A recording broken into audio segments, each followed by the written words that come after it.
There will always be really fortunate people in this world who are able to hand select their eggs from the local farmer down the street and pay 4 times as much for that egg as they would if they bought it from Kroger. But that's not an efficient way to make food. That's not the way we're going to feed the world.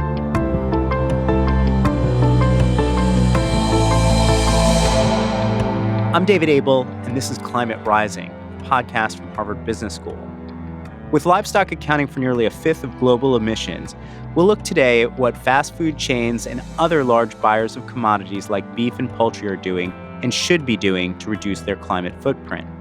Burger King, for example, this year introduced the first vegetarian version of its signature sandwich, the Quarter Pounder Whopper. White Castle sells a similar plant-based burger at its 370-plus locations, while Carl's Jr. features the Beyond Famous Star, a vegetarian version of its signature burger at more than 1,000 locations. McDonald's has taken another approach. On its website, the company touts, quote, the importance of companies taking bold action on climate change. And last year, the company vowed to recycle all food packaging discarded in its restaurants by 2025. But are these material changes or just cosmetic? Do they represent a serious response to consumer demand for action to protect the environment? And what more needs to be done? Joining us to discuss how the fast food industry and other major food companies are changing their businesses to address global warming is Nicole Johnson-Hoffman, Chief Sustainability Officer and Senior Vice President at the OSI Group, which is an Illinois-based holding company of meat processors that operates in 17 countries and supplies restaurants, including McDonald's.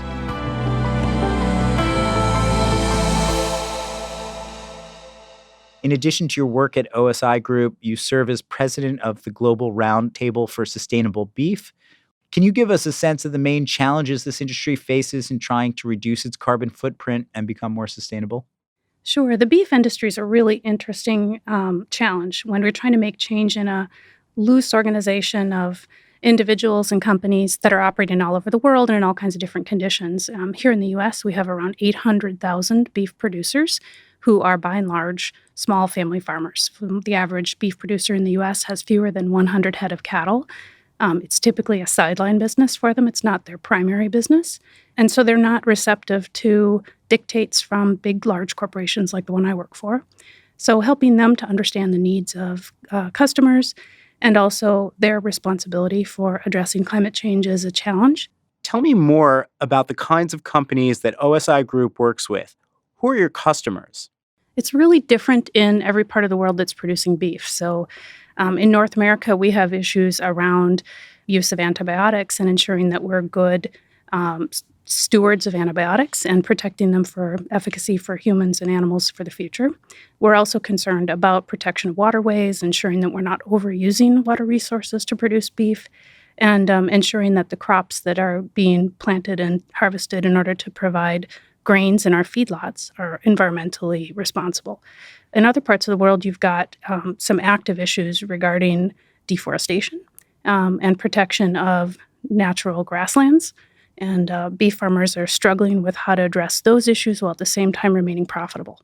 Are these companies serious about changing their ways, and why should we believe that they are?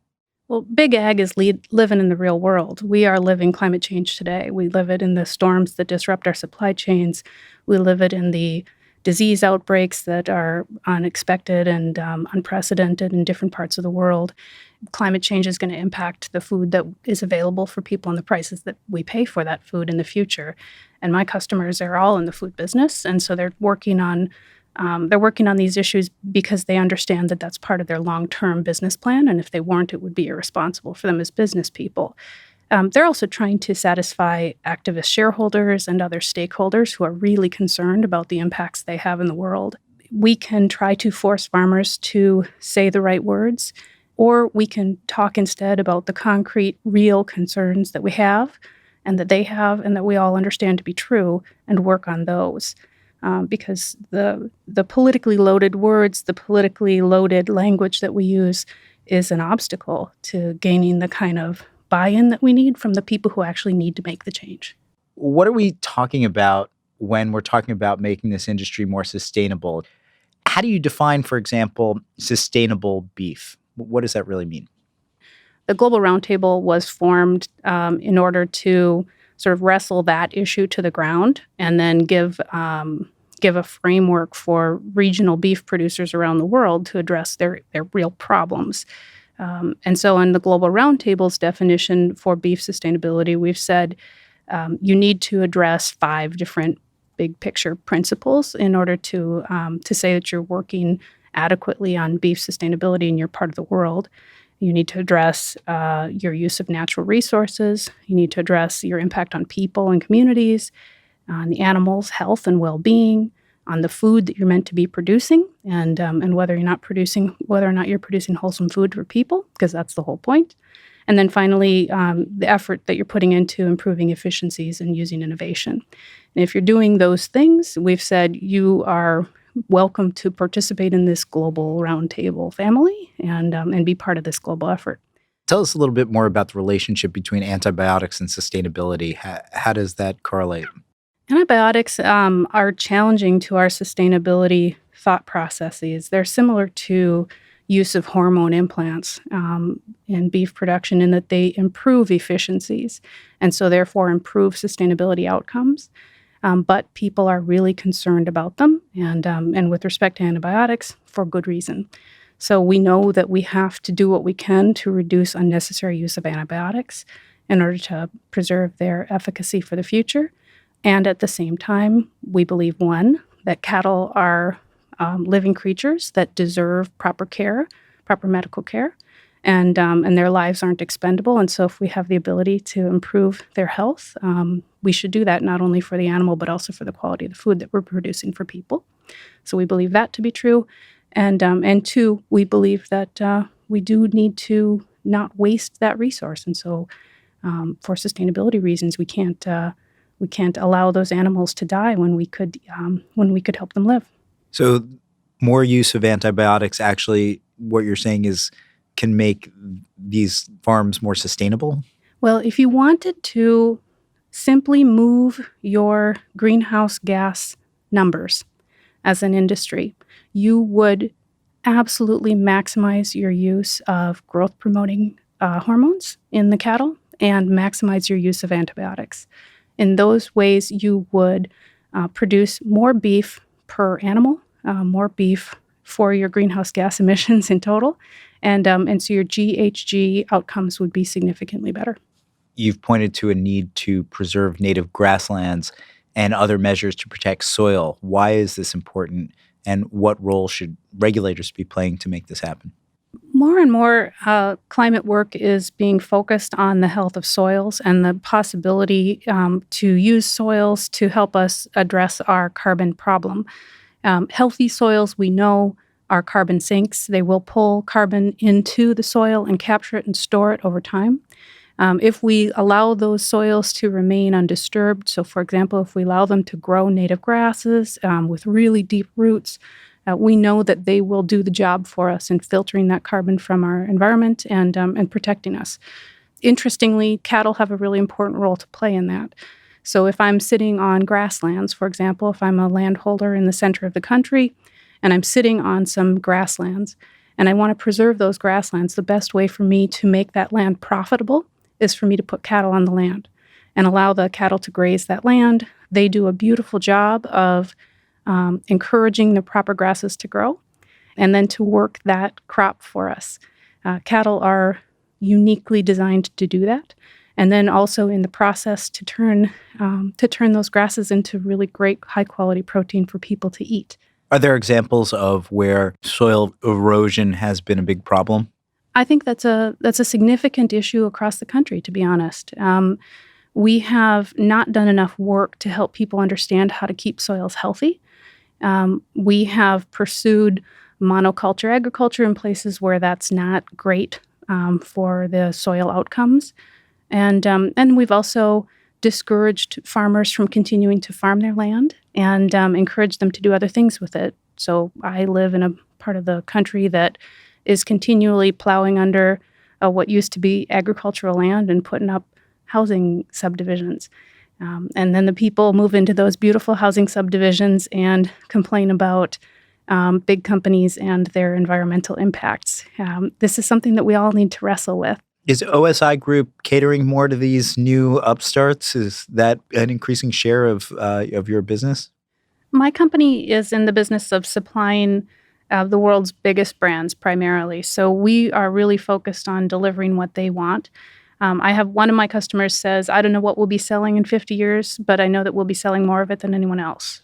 My customers are generally agnostic about what they put on their menus.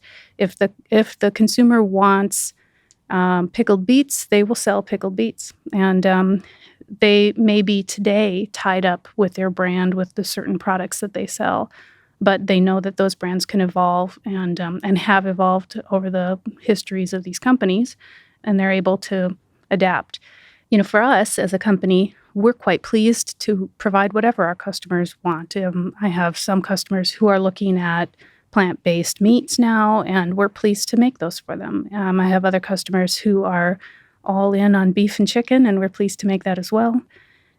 It's an interesting challenge to try to find supply chains that can deliver what these big brands require at a level of safety and consistency of price and predictability that they require. And that's very different than the small chains do.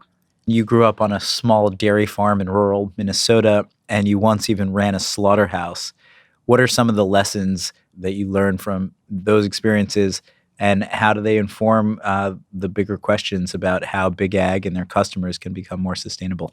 Sure. Well, as you say, I grew up on a small dairy farm in Minnesota, and we worked really hard. We had the world's largest kitchen garden.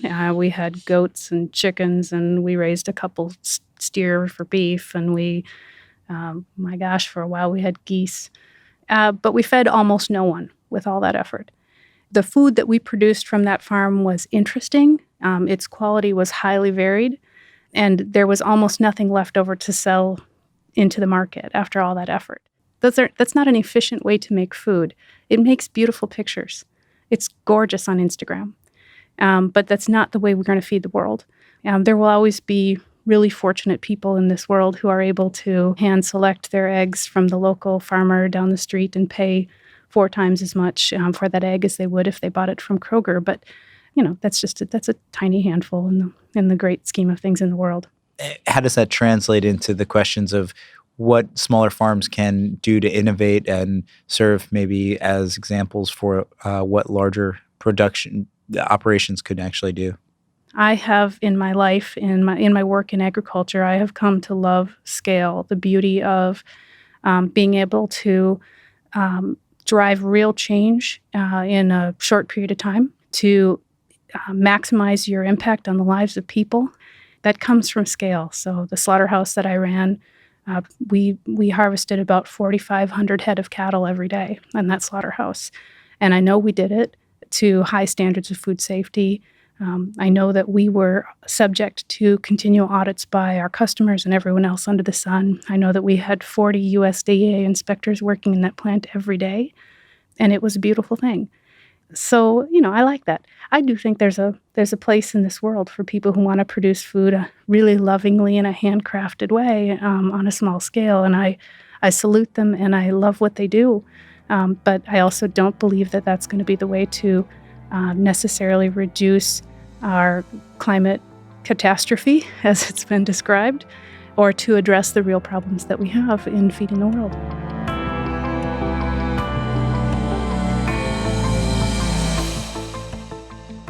Now, we're going to discuss how the food we eat is inextricably linked to climate change and how different diets could lead to a greener, more sustainable planet. Over the past year, plant-based foods that directly replace animal products have grown 17% and generated more than $3.7 billion in revenue, while plant-based meat sales grew some 23% in the same period. But an emerging industry focused on growing plant-based or cell-generated meat has sparked fears of a brave new world, one with increasing amounts of genetically modified foods. Joining us to discuss these rapid changes in food production are Bruce Friedrich, Executive Director of the Good Food Institute, a Washington-based nonprofit that promotes alternatives to industrially produced animal products, and Max Bazerman, a professor of business administration at Harvard Business School. Bruce Friedrich, you founded the Good Food Institute to harness sea changes we've seen in other sectors of the economy and bring them to the dinner plate. Can you tell us why these changes are needed? What's the larger problem you're trying to solve? Sure. I mean, basically, every year a report comes out that talks about the inefficiencies of global animal farming. So just this year, the journal Lancet, which is one of the three most respected medical journals in the world, published the results of a massive 3-year study. And what they found, to quote one of the researchers, is that the meat industry, it's destroying our planet and it's jeopardizing global health. Despite that, what we have found is that educating people isn't working. We're producing and consuming more meat in the United States than we have, even per capita, in recorded history. And globally, according to the United Nations, we're going to need to produce 70% more meat by 2050. So we need a better solution than just trying to, shame people out of their meat consumption. We need to produce meat in a new and better way. And that's the focus of GFI. We're focused on producing meat directly from plants. So instead of feeding plants to animals, it takes 9 calories into a chicken to get 1 calorie back out. And chicken is the most efficient animal at converting crops to meat. That's horribly inefficient. And we can turn those plants into meat directly. So biomimic meat with plants, or something even equally exciting for actual animal meat. Instead of growing animals, let's grow the cells directly. It takes 6 weeks to raise a chicken to slaughter weight. If you feed the cells directly, you can get that same growth in 6 days. Wow. Max Bazerman, as a longtime vegetarian whose work has looked at how people choose between what's right and what's convenient, can you give us some sense of the scope of the challenge? If we need more people to move away from eating animals or eating animals that were raised in traditional ways, how can our policymakers and businesses persuade more people to do that rather than just getting more people to become vegetarians? So I've been a vegetarian since 1993, my wife a bit longer than that. And I believe the number of people we've converted to vegetarianism is approximately 0. On the other hand, we have had lots of people over to our house for dinner, serve them wonderful meals that didn't include any meat. And I think that parallels what we see going on in the world of suggesting alternatives to meat eating. We're not very good at convincing people to become vegetarian or vegan, but we're shockingly good at producing more and more high-quality alternative products that people are consuming at a much faster basis. Getting people to reduce their meat consumption because there are better, cheaper, tastier alternative products seems to be a path for success. Maybe the answer is that more of us should be invited to your house for dinner, and maybe Excellent. that would help. You're welcome to come over, David. Thank you. Bruce Friedrich, tell us about some of the innovations we're seeing today. For example, what is clean meat or cell-based meat, and how viable are they as sources of food for millions of people in terms of nutrition, taste, affordability, and availability? Yeah, so there are sort of 2 alternatives. If you start from the proposition that the way we're eating meat right now has problems, one option is to think about veggie burgers in a whole new way. So up until probably less than 10 years ago, people thought about vegetarian meats as for vegetarians, not for everybody. And then along came people like Ethan Brown at Beyond Meat and Pat Brown at Impossible Foods, and they said, no, we can give people everything they like about meat. We can give them the taste, the texture, everything else, but we can do that with plants. We can make plant-based meat that is indistinguishable to meat eaters, but because it's so much more efficient, it will cost less.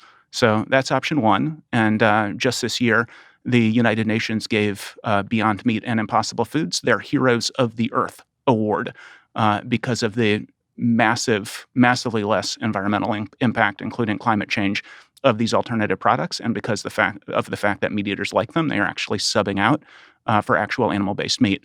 And then in 2013, along comes a researcher who was a professor at Harvard Medical School previously. Now he's at Maastricht University in the Netherlands, a guy named Mark Post. And he had an event in London in which he fed people an actual beef burger. It's actual beef. It's actual, it's from a cow, except that he didn't have a live animal. He grew the cells for the cow directly from cells without all the inefficiencies of the live animal. The first company, Memphis Meats, to do cell-based meat, clean meat. Clean meat is a nod to clean energy. Clean energy is energy that's better for the environment. Clean meat is real animal meat that's better for the environment. And Memphis Meats is the first company. They incorporated in 2016. There are now more than 24 companies growing meat directly from cells. And the Bill and Melinda Gates Foundation have flagged this as one food innovation that they think could feed the world with a much less intense environmental impact. Can you just tell us, Bruce, a little bit more exactly how that works? I mean, the first thing to say is that when the Good Food Institute started and we were thinking about plant-based meat and we were thinking about clean meat, we were thinking that clean meat was going to be a lot harder to understand. Mapping the science was going to be a lot harder. For both of these technologies, what happened was people had an idea and then people had a company. So one of the things that GFI is focused on is laying the scientific groundwork in a way that had never happened before. We're actually funding open source science, and we're producing documents that say this is what it looks like from start to finish, so that each new company doesn't have to reinvent the wheel, and also so that scientists around the world who are doing tissue engineering, who want to cross-apply what it is that they're doing to food, knows exactly what everybody else has done, and so they know where they could focus their efforts to have the maximum positive impact. And what we discovered is that plant-based meat is a lot harder to wrap your mind around than clean meat, because really all clean meat is it's taking tissue engineering and apply it to food. So it's exactly the same thing, and it's pretty simple. It's not at all scary. There's nothing Frankenstein about it. You take a biopsy from an animal. It can be like a sesame seed size biopsy from an animal. You bathe the biopsy in nutrients. You grow it on a scaffold in essentially a meat brewery, like a bioreactor, and that's what you end up with. Is as this technology scales up, meat production is going to look like you're going to have your friendly neighborhood meat brewery. And is it scalable to feed millions of people? It should be. I mean, we don't know with absolute certainty. It hasn't been done yet, but there aren't any scientific hurdles. It doesn't look like. So, I mean, we have been doing this with therapeutics. So obviously not 20,000 liter bioreactors, but based on all the work that our scientists are doing and these dozens of companies, people are super optimistic about the likelihood that it will in fact be doable. And the more our scientists dive into it, the more optimistic they become about the likelihood of this being, the future of actual animal meat. Max Bazerman, you recently started investing in some of these products. Are we on the cusp of a food revolution, or do you worry that there might be more hype than substance? And is there reason for concern about a potential backlash, as we've seen with genetically modified organisms or GMOs? Well, David, I'm new to this world. I've been paying attention for less than a year, and I've been to a couple of conferences. And when I see the amount of significant investor money available, the number of fascinating new products coming online, I'm actually quite optimistic. But in terms of sort of startups entering any world, it's a risky proposition for any particular company. But overall, I think that there's going to be a lot of fascinating new products. And I think that we're changing how people will eat. Will there be failures? Sure, there's going to be lots of failures, as there will be in any kind of startup space. But I'm very, very confident that 10 years from now, the look of the grocery store will be fundamentally different because of the good foods evolution. And do you think this is viable beyond, the United States, where we're perhaps more open to changes in industrial kind of engineering in our foods than many other places, especially Europe, where there's a lot of fear of this kind of thing? So when we think about genetically modified, there are so many things that are genetically modified, and it's unclear what it is that consumers don't trust, whether it's genetically modifying a particular genetically modifying anything, or whether it's that we don't trust specific companies that are in the middle of this movement. I think that most consumers are comfortable with many, many genetically modified products that they consume on a quite regular basis. But I think that thinking more broadly, there is a protein shortage coming as more and more people want to consume protein. And to the extent that we have a new way of producing protein at a dramatically lower price, this may be a necessity and opportunity rather than a threat.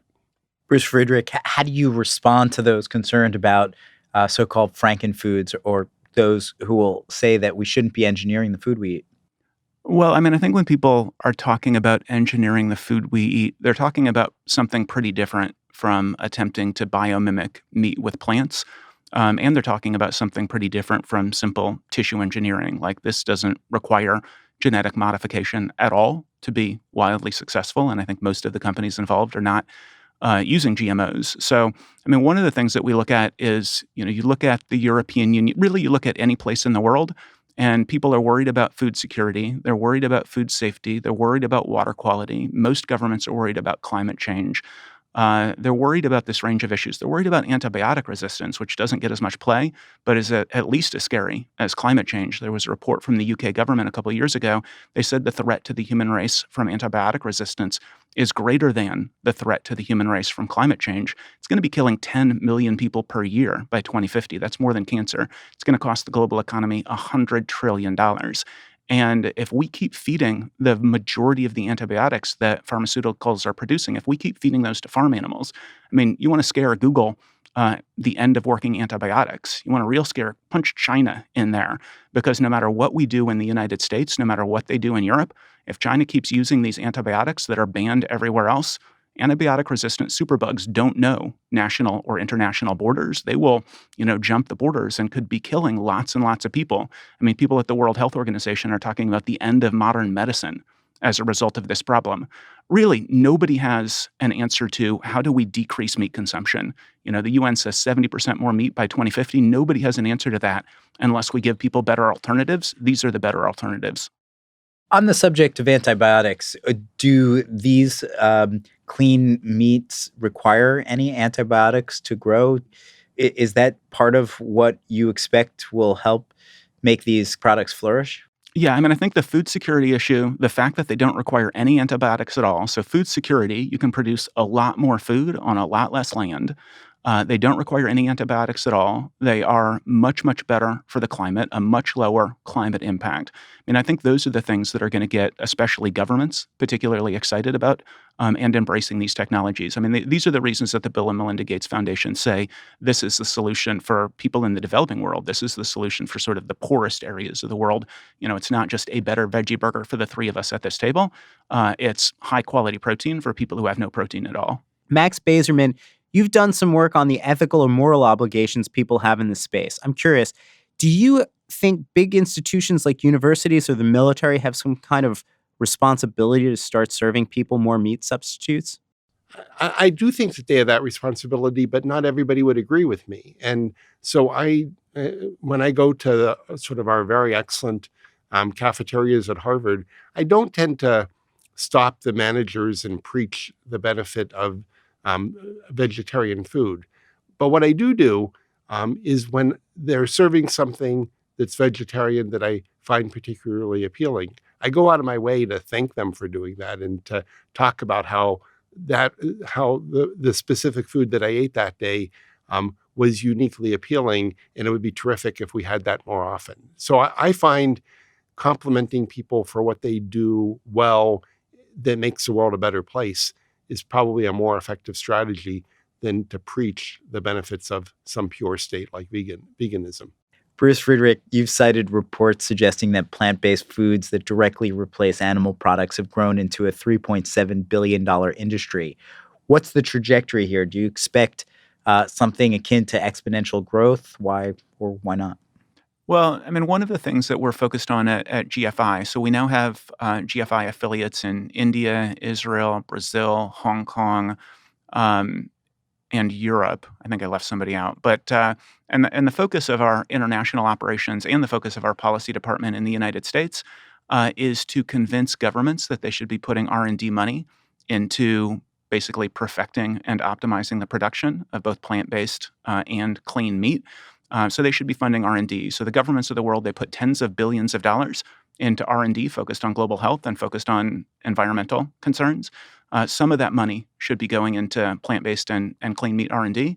If that happens, we'll be able to get both the quality of the products will go up more quickly and the cost will come down more quickly. So because these products are so much more efficient at scale, they will cost less. But we are still very far from being at scale. So The precise trajectory is a little unclear, but we're very, very optimistic. I mean, you look at something like we now take all of our pictures on our phones with digital photos. Very little photography happens with film.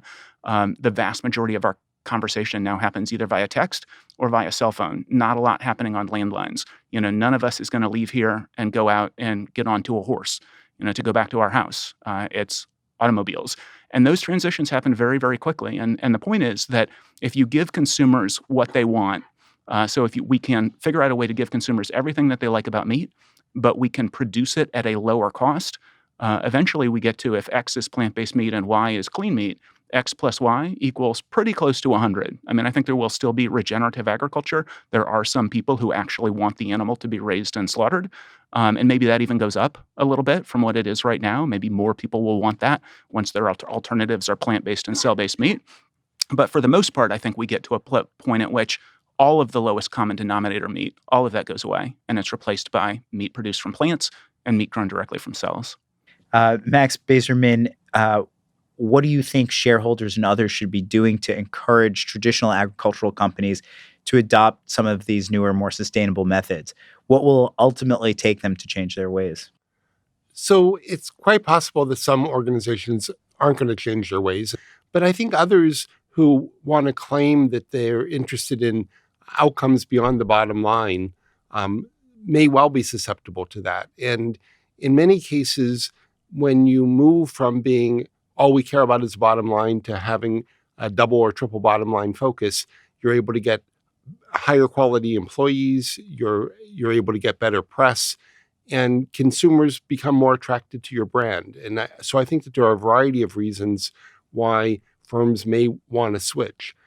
From attending the a Good Foods Institute conference in Berkeley last September, Tyson was there in a significant representation, and I think that they see themselves as being in the protein business. And certainly, I'm not privy to the inner workings of Tyson, but I think that they're hedging their bets in case this becomes a more effective way to produce better or cheaper protein than their current methods of producing chickens. Bruce Friedrich, do you see Big Ag on board with these changes or standing in the way? And what are you guys doing to encourage them to reduce their carbon footprint? Yeah, they are definitely on board with the changes. I mean, I've been on multiple panels with the folks from Tyson Foods. And as Max just mentioned, Tyson came to our conference in Berkeley last year. We've got Tyson and Purdue, and I think Smithfield has also signed up. They are rebranding themselves as protein companies. And Tyson has said, we don't want to be disrupted. We want to be the disruptor. In these companies, the people in these companies see themselves as producing high-quality protein to feed the world, which is noble. And if they can do that without the headaches of industrial, raising and slaughtering of animals, all the better. And if that can be even more profitable, all the better still. So I think initially, to some degree, they're pointing out the sustainability moves involved in these sorts of involved in moving toward the blended products or the plant-based products. But at the end of the day, they want to make money. And if they can do that while also doing better by the environment and better by the global poor and better by global health and better by animals, they'll definitely do it.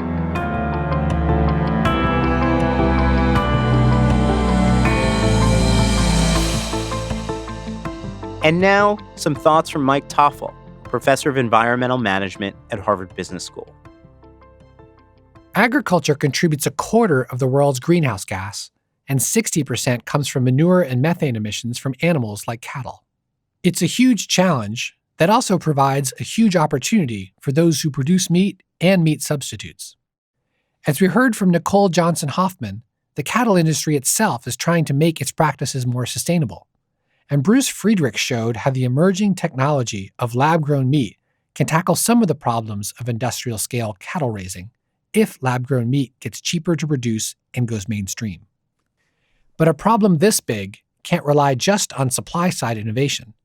Some of the environmental improvements will come from the demand side, the fact that consumers can eat less meat, as Max Bazerman was commenting.